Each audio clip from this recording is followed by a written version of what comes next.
am hungry. Let's draw some ramen.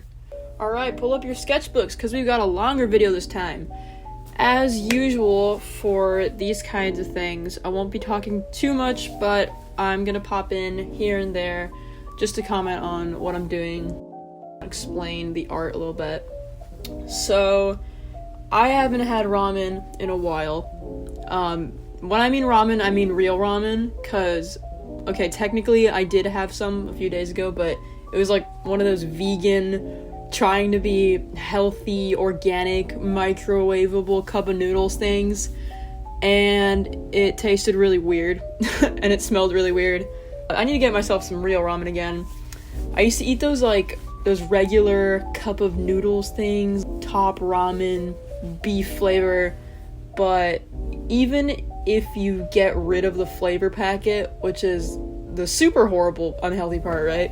The noodles themselves still have all these crazy bad things in them, but I'm gonna tell you my little recipe to really level up your microwavable ramen. So, here's what you do.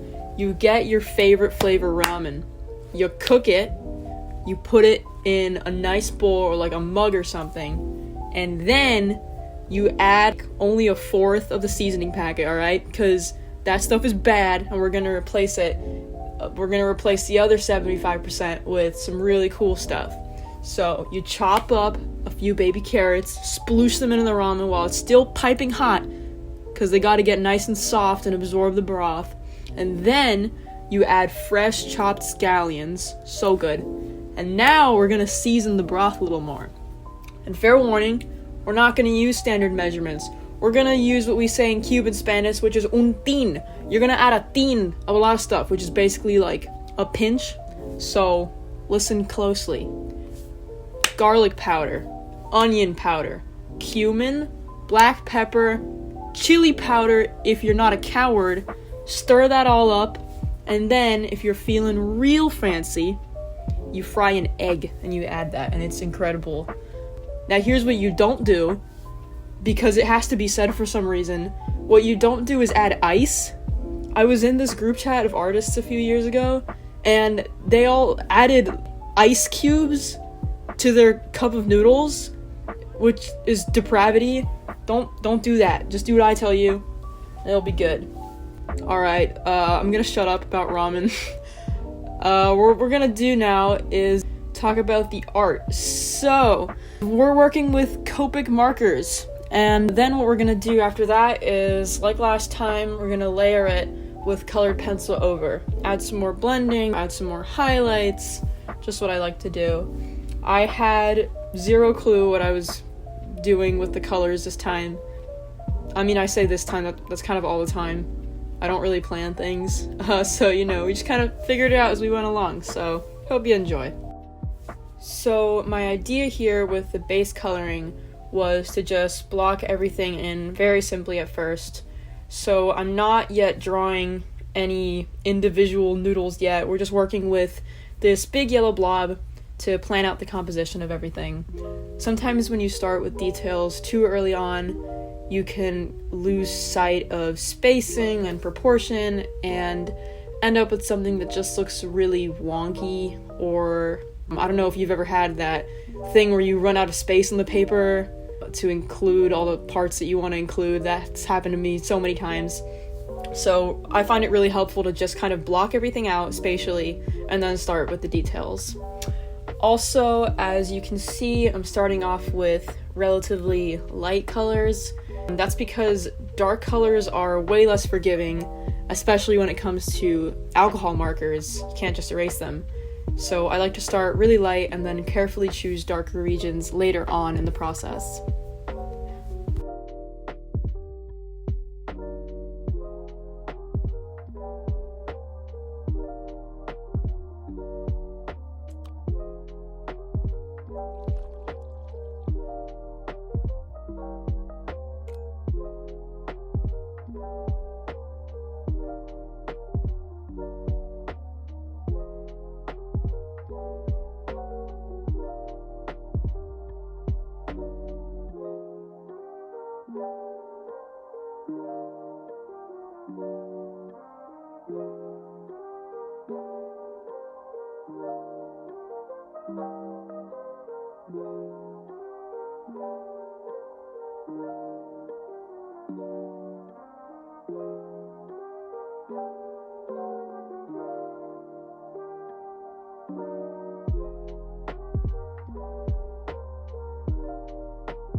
Alright, so as you can see, the line of the bowl's rim goes through the noodles, which makes no sense, but actually yes it does, because I promised that was intentional, and it has a really deep poetic meaning. I'm just not gonna tell you, so yeah.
So what I love about drawing with unrealistic colors is that you kind of have total power to interpret your subject into all sorts of different tones.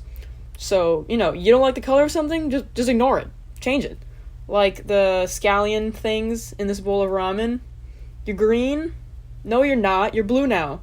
Also, you're just geometric scribbles now. You're not even sure you're scallions anymore, honestly, because I didn't feel like adding details. Get creative, add stuff, change stuff, do whatever you want. It's art. You don't have to copy your subject. Also, another thing I want to say is there is no white in this drawing. Obviously there's gonna be white at the top of the page, but in the actual piece itself, no white. It took me a long time to step back from adding white highlights with like gel pen and stuff like that to everything, but I found that getting weird with your highlights can lead to some really cool effects. So in this case, in place of white highlights on the bowl, I'm using orange, and instead of white bubbles in the broth, I use turquoise. So alternatives to white are just a really fun thing to play around with. Totally recommend it. Same thing goes with black.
Okay, part of me is worried I'm like jump scaring you guys whenever I start randomly talking out of nowhere, but oh well. Anyway, added some orange here because the color of the eggs was like freaking me out. I don't know how to explain it, I just didn't like it. So we brought them back to earth a little bit with some orange colors.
Alright, so at this point I was not satisfied at all with the range of tones I had going on here, so I decided to come in with a really dark blue colored pencil to reinforce some shadows and add some more contrast. This helps draw the viewer's attention more to the primary subject of the painting, which is the ramen, and not things that are going on in the background so much.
Alright, we're getting neon with it now. I adore this colored pencil so much. It's a Prismacolor Premier neon pink, and it is incredible. The pigmentation is seriously ridiculous on this thing. It can make something look like it's glowing.